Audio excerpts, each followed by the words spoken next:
Small Spaces by Katherine Arden, Chapter 13. Coco darted into the trees after Ollie. The forest seemed to close around them like the bars of a cage. "I'm glad Brian didn't come," she panted Coco. "He's just a lump." Ollie thought of Coco's notebook the day before, the two faces nestled in the perfectly shaped heart. But she didn't say anything. Coco tripped over a root and would have gone sprawling, but Ollie caught her, barely. "You pair of idiots," said Brian, marching up behind them. Both girls spun, still clutching each other. "I'm just following you because you're both crazy," he added. "Someone has to make sure you don't fall into the creek and die. I'll probably get a medal for it. They'll make me an Eagle Scout." "We didn't ask you," said Coco coldly. Then she tripped again. Brian snorted. "Only because you're complete idiots. At least City Girl here has an excuse. But you, Ollie?" "I'm nuts, remember?" said Ollie. "Everyone says so." She quickened her pace. Some blind instinct lifted the hairs on her arms and urged her on. Coco seemed to feel it too, for she hurried along right behind. Brian muttered, "Geez, I can't believe I'm doing this," and followed. The path was narrow and winding, and ribbed with roots. Coco, less used to moving outdoors, kept tripping. The third time Coco lurched forward and nearly set Ollie to the ground, she snapped, "Could you not?" "Sorry," Coco said, wilting. "Well, at least we won't get too far from the bus before one of you breaks an ankle," Brian said. Ollie ignored him. "I want you guys to picture, where are they? What is your movie in your head? Think about it. Who do you see? Where are they? What time of day is it? What do you see in the background?" They're in a forest. It's starting to get dark because night is coming. It's in the fall, so I see the leaves on the trees are kind of orange and yellow and red, and there's lots of leaves on the ground.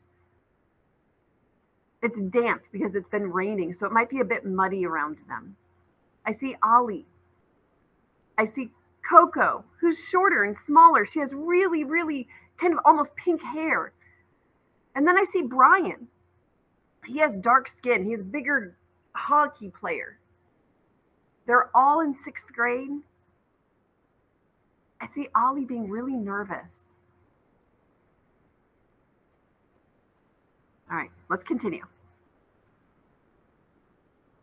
"Why do you have to be so mean?" Coco demanded of Brian. "Mean? Are you talking about the part where I saved your lives because you ran off into a strange forest after dark?" Brian snapped back. Coco ground her teeth. "You're just full of yourself." Brian had his mouth open on a retort, but Ollie said, "Shut up, both of you. Either I've lost it or something's wrong. Honestly, I hope I'm crazy, but if I'm not, could we not let the entire forest know that we're here?" Brian rolled his eyes, but stopped talking. Coco fell instantly quiet and tiptoed along in Ollie's wake. Ollie supposed they were trying to be quiet, but Coco made a lot of noise snapping sticks, and even Brian wasn't as quiet as Ollie, who had spent years mushrooming with her mother in all kinds of terrain and weather. It would be hard to hide with this crew. Ollie wished her mom were there. She glanced once at her watch with its flickering warning. 15:56. How did her watch know? Trees rattled overhead, masking the sound of their footsteps. The cold leaves were slimy underfoot. Coco tripped again and caught Ollie's backpack to keep herself from falling. Ollie windmilled her arms, barely keeping her own balance. She glared at Coco. "Sorry," Coco mouthed. Brian walked behind them grumpily. "You don't even know where you're going," he said, although he didn't talk as loud as before. "Ollie does," snapped Coco. "We had to leave the bus," Ollie said. "Remember what the bus driver said? At nightfall, they'll come for the rest of you."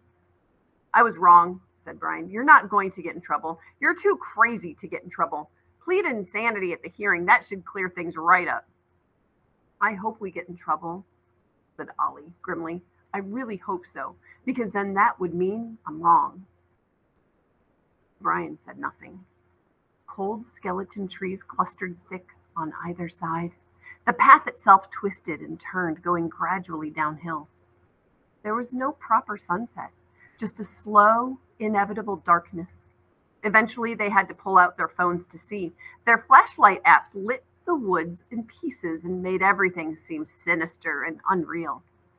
Also, Ollie thought nervously, with lights in a dark forest, they might as well have been shouting, "We're here!" to anyone who cared to look. They came to a place where the trail disappeared, and Ollie halted, uncertain. "Where are we?" Coco whispered. Her voice sounded loud in the stillness. "It's like it's not even October anymore." Coco was right. In Evansburg, the trees were bright with golden leaves. Here, the trees were bare, the wind sharp. Brown leaves lay thick underfoot. "The rain last night just knocked the leaves down," said Brian.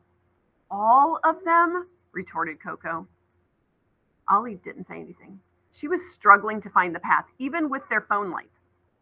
"I think it's this way," she said, and headed off again. Coco was sticking close to Ollie, huffing and puffing and still cracking sticks under her feet. "The way to what?" demanded Brian, following them, exasperated.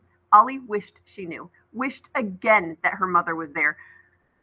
The shadows were dropping faster and faster, like a net descending. "What are we doing?"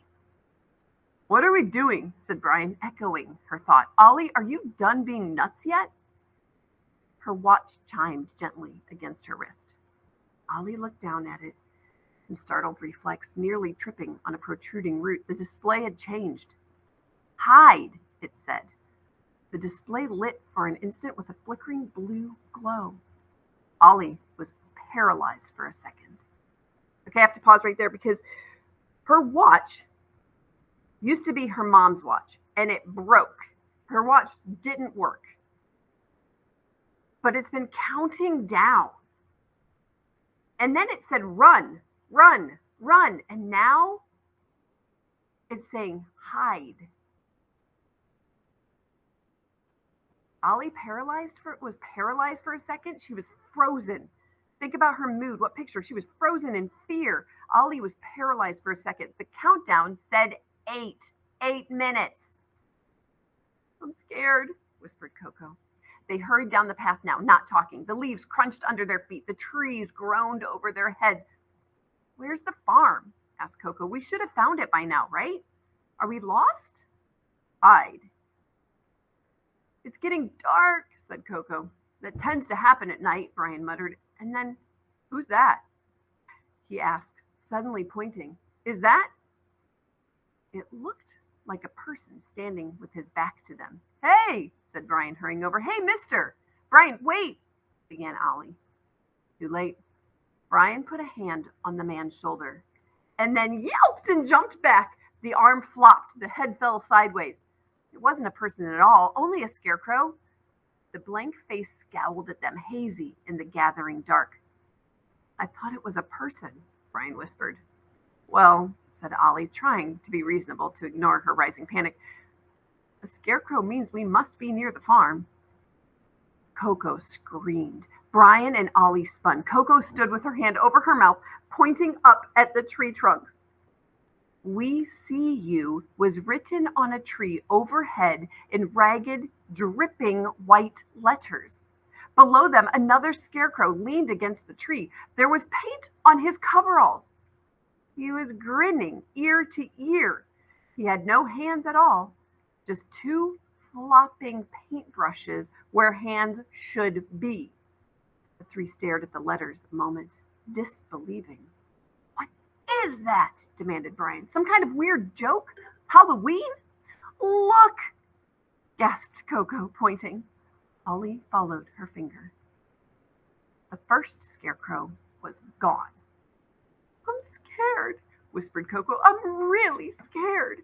A stick cracked quite nearby. "Coco, hush," said Ollie. "Be still." "It wasn't me," Coco replied. A pause. Then she said in a trembling voice, "We should have stayed on the bus." She was turning in circles like a scared puppy. "Which way? I can't remember. Which way is the bus?"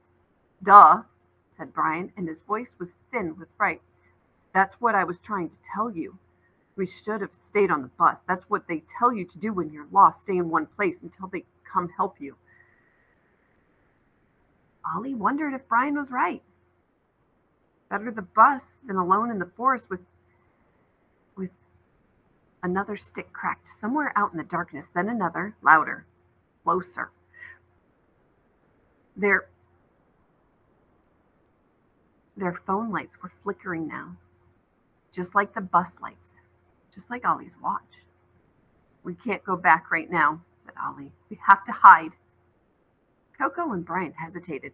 It will be warmer that way, Ollie improvised. Her hands had begun to shake. It's getting colder. It was.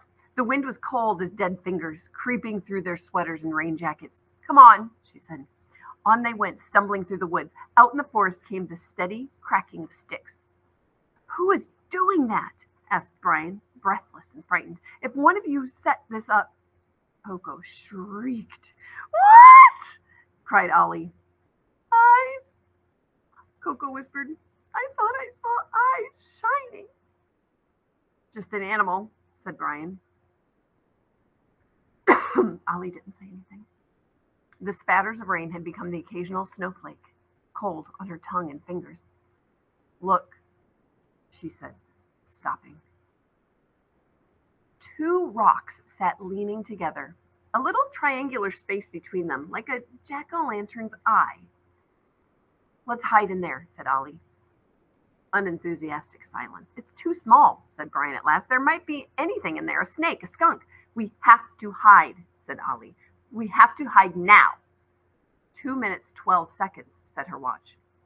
Overhead, bare branches groaned. Ollie shone her dim phone screen into the triangle made by the leaning rocks. Damp, dark, empty. Come on. Brian and Coco didn't move. Behind them came a shrill, faint but clear through the trees. It sounded like an alarm. What is that? Coco whispered. Her hair stuck to her cheeks. She was sweating in spite of the cold. Brian had gone still. The alarm at the back of the bus, he said. What? Demanded Ollie. Mike or Phil must have opened the back door, those idiots, said Brian. Even in the weak light from their phones, Ollie could see that Brian didn't quite believe what he was saying. There's an alarm on buses that goes off if the back door is opened. But, breathed Coco, what if it wasn't them? A scream tore through the twilight, then a whole chorus of screaming. A bus full of kids. They stared at each other. The screams got louder. Oh, what is it? Cried Coco. What? Ollie's watch beeped again. It was glowing a faint blue. The countdown stood at 0. Behind them came a chink as of metal dragged along wood. Ollie thought she saw a pale patch like a face glimpsed between trees, then lost. Chink. But no, it couldn't be. It just couldn't. Coco was breathing like someone trying not to scream. I saw something moving. I saw it just there. Crunch, went the footsteps. There, cried Brian. I saw a face. It could be someone nice, said Coco. But her voice was trembling. It's not, said Ollie. A nice person would call out or something. She thought of scarecrows with trowel hands, and that thought was enough to send her onto her knees, scrambling for the cleft between the rocks. She dove forward, found herself in a surprisingly roomy crawl space, and turned. Up above, Coco really did scream. Brian shouted, Coco! Ollie cried, Brian! A hulking thing had come up behind them, walking on limbs that were too long and jointed in weird places. A hand, a rake hand, gleamed in their shaking phone lights. Come on! Ollie bellowed, backing up. Coco hurtled into the cave, bowling Ollie over. Above them, Brian screamed. Coco flipped around at once and scrambled back to the cave entrance. Brian! Ollie had an impossible glimpse of Brian lying on the ground while the black-suited scarecrow bent down toward him, rake hand reaching as though it meant to hook itself under Brian's collar and drag him away. There were small stones in the mouth of the cave, gritty under Ollie's hands. She groped for one. The stone bounced with a ping off the rake. and the sound was enough to jar Brian out of his shock. "Come on, Brian, come on!" cried Coco. Brian began crawling under the rocks. Ollie let fly another stone and hit the scarecrow right below the eye.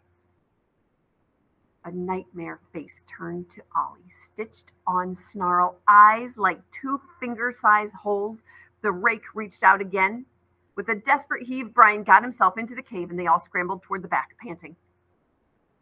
A huge, straw-smelling arm thrust itself into the hole. Coco's breath sounded more like a sob. The three pressed themselves up against the back of the rock. The arm groped, almost touching Ollie's ankle. She pulled it beneath herself. Her heartbeat shook her like a rabbit in an open field. Then the arm withdrew. The rustling footsteps faded. A silence fell. Hold on, pause a second. Have the scarecrows come to life and are out hunting them? Did a scarecrow just try to attack Brian, but he was able to climb into this little cave that Ollie found just in time? Oh my goodness. Okay. After a moment, Coco and Ollie and Brian turned to look at each other. "What?" said Coco. "In hell was that?" Brian began to giggle. Then he began to laugh. "What?" snapped Ollie, still out of breath with fright. "What is so funny?" "Alice in Wonderland," said Brian. "Remember?" "How do you know I'm mad?" asked Alice. "You must be," Ollie said, finishing the quotation slowly, "or you wouldn't have come here." Brian buried his face in his hands. So on the bus, Brian had quoted Alice in Wonderland. And it surprised Ollie because it meant Brian really knew how to read and he remembered this famous piece of literature. But in that story, they talked about being mad or being crazy. Seems pretty crazy that a scarecrow has come to life and was trying to attack them. But that seems to be what's happening. And what happened to that bus full of kids? They all started screaming after that alarm went off because the back door was open. Oh my goodness. What does chapter 14 have?